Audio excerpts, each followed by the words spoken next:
High guys, welcome back to our channel KNA blogs. তো এই যে আমরা দুজনা মাঠে যাচ্ছিলাম কিছু ভিডিও ফটোশ্যুট করার জন্য। তো এই শাড়িটা কেমন লাগছে তোমরা অবশ্যই কমেন্ট করো। এই শাড়িটা আমাকে পুজোর সময় আমার বর গিফট করেছে। আর ব্লাউজের সাথে পাঞ্জাবিটা আমি ওকে গিফট করেছি, পাঞ্জাবিটা ম্যাচিং করে পরার জন্য।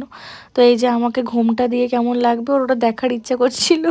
তো আমি ওরকম ঘোমটা দিয়ে দেখাচ্ছিলাম, হাসছিলাম। তো কিছু ভিডিও শ্যুট করছিলাম। তো কেমন লাগছে শাড়ি পাঞ্জাবিটা দুজনকে একসাথে তোমরা সবাই কমেন্ট করে জানিও। এই দেখো নিচে ছাতা পড়ে রয়েছে, আমরা ছাতা নিয়েই গিয়েছিলাম। তো আমরা মাঠে কিছু ভিডিও শ্যুট নিচ্ছিলাম। আর আমাদের বোনও ভিডিওগুলো করে দিচ্ছিলো, ভালোই লাগছিলো, সুন্দরই করে দিয়েছে। এই দেখো কেমন লাগছে আমাদের দুজনকে একসাথে, তোমরা সবাই কমেন্ট করে বলো যে কেমন দেখতে লাগছে। তো এই শাড়িটাও আমার জন্য শিলিগুড়ি থেকে পাঠিয়ে দিয়েছিল বলতে নিয়ে এসেছিল। তারপরে আমরা একটুখানি কিছু ভিডিও করছিলাম, যদিও আমার বর খুব লজ্জা পায় ভিডিও করতে। আর আমি ওকে এরকম জ্বালিয়ে জ্বালিয়ে করাই, ও চারপাশে লোকজন আছে কিনা সেটা দেখছিল।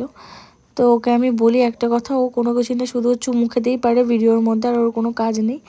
তো এই নিয়েই আমরা হাসাহাসি করছিলাম। কি ভিডিও মনে হয় কোনো একটা ভিডিও করেছিল, লিরিক্সটা মনে হয় মুখে বলেছিল। তো সেটা শুনেই তো আমি হাসতে হাসতে শেষ। দেখো কিছুই করতে পারছে না, শুধু আমার হাত ধরে ঘুরিয়ে দেবে আর হচ্ছে গালে চুমো খাবে, এটাই হচ্ছে ওর কাজ, এই আর কোনো কাজ নেই। এটা ছাড়াও আর কিছুই বোঝে না।